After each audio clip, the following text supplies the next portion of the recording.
From the idea of two small pedals that fit in your hand. It's called locking piece in English. I don't like the translation, but that's me.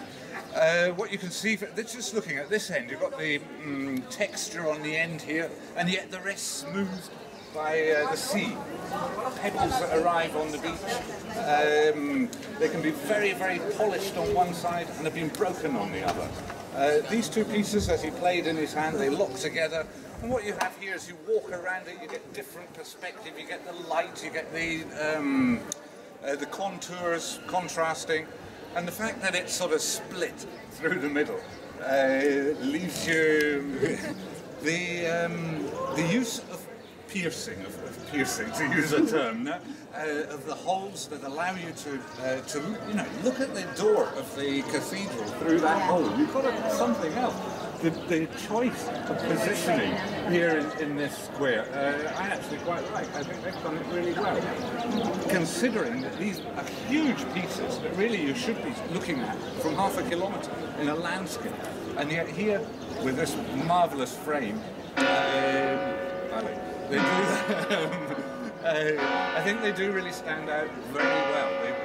It's a contrast, if you like, but if you come forward here, you look through and you get the door of the cathedral through this wall. Fantastic for photos on your tourist trip. But what I recommend with all its works is do take a walk around them. Imagine what you like. You can like them or not. They're just forms. After all, this is abstract. This is abstract art. So you've got the texture, you've got the shapes, the flows, but you can imagine this as something tiny that fits in your hand and that you play with. And here you have it. Stand back if you like. Sorry. The reason for scaling them up, well, because they were public commissions, they had to be grand. And I think that was his idea. They had to be grand and to be seen as grand. Mm-hmm. Something perhaps as insignificant and abstract as small as that, then let your imagination scale it again.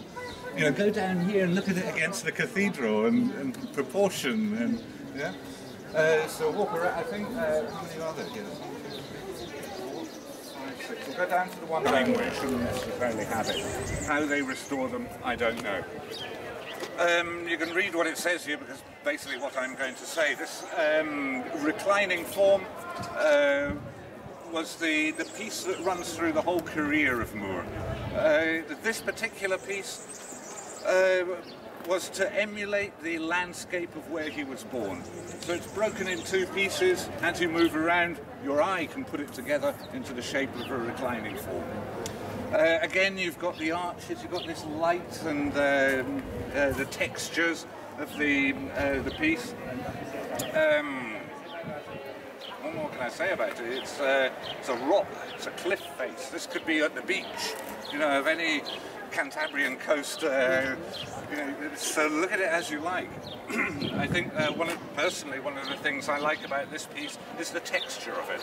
That it's not smoothed and shined like the piece we've just seen, and therefore it gives it somehow more depth. So the idea of having it standing on its on feet or fingers or that actually gives it somehow more less heaviness. It's not. One thing that Moore said about the reclining form, why he liked the reclining form as opposed to the sitting form, is that the sitting form has to have something to sit on.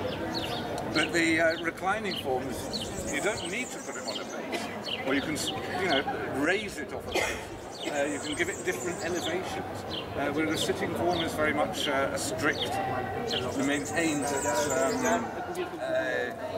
the sense of it being human, sat down. However, the reclining form, you can extend it to other things, like the idea of the cliff faces, the arches, the mountains, whatever you want to see in it. That's what he saw in it, this particular piece. This was from 1960. It's one of the earlier ones. Yeah.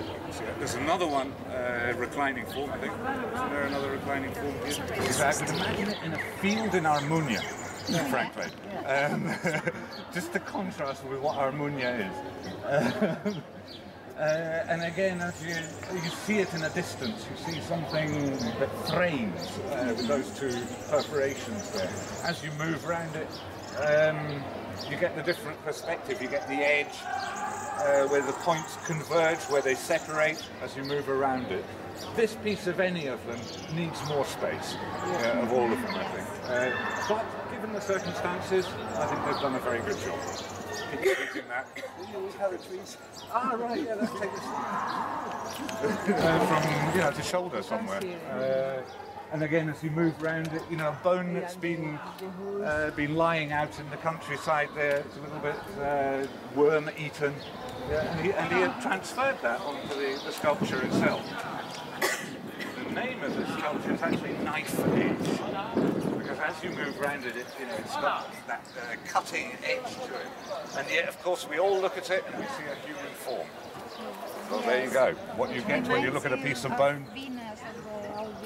For example, yeah. What's that funny doing? Sorry. Have the small holes to go through veins. Right. Yeah, exactly. Yeah. He copied them. Yeah. And there they are. Yeah. I like this piece. It's a very. This is a famous piece. If you look for Moore, you'll find this. The oval, and the reclining one there, and in fact the two interlocking pieces there. These are the best-known pieces. So, this is a privilege to have this here for the time that we do. Take a walk around it. Look at it from different angles. It's not just a study from one face. Another important issue, of course, is what plinth you put a piece like this on. And he chose circular and quite high in this case. Whereas if you look at the oval there, it goes rectangular on the base. The plinth. Yes, it's a shoulder bone. This type of sculpture, yes. Absolutely, I agree with you. The texture is really important, the feel. How it is. Feel like touching. No, you're allowed to. That's what these are out, Yes, and that's also the temperature. How it absorbs the temperature on one side, not the other. Yeah. Hands aren't going to do anything. Folks, where's the university? That's the university there. If you go round the back, you get the university. Round the back of this one. It's behind here, if you like. Okay, fantastic. Thank you. That's the one with the skull and the frog. Model was taken to Berlin, and it was cast by these people, and they left their name on it, which is quite nice. I didn't know that, actually. It's curious that Moore himself, I don't think, signed it. Yeah, I don't think he signs his work. Does he sign his work? I don't think so. No. I don't think you'll find his signature on any of the works. No. However, the caster is there, yeah? What is the caster? The person who did the bronze. Okay. From the plaster. Yeah. Do you know how bronze casting is done? Anybody want an explanation? Well, it's poured. It's poured into a mould. The mould is created first. Oh, sorry. The first stage is to create a plaster image of the sculpture. Then what's the mould? First thing is you do whatever you want. Okay? With clay, whatever. Then you do a copy with plaster, which is the exterior. Yeah, that's it. With different pieces. Yeah. And then you put it like this. Just Upside down. Upside down. And then you just some fusion with iron and iron. It's just bronze. Which is copper and iron. Yeah, copper and iron. Yeah. And then you put it in. Pour it in. And you pour it And you get the form. pot of course. Liquid. Yeah. It doesn't destroy the plaster. No, plaster, no. And it's easy to break off the plaster. Sometimes it's made in huge big blocks.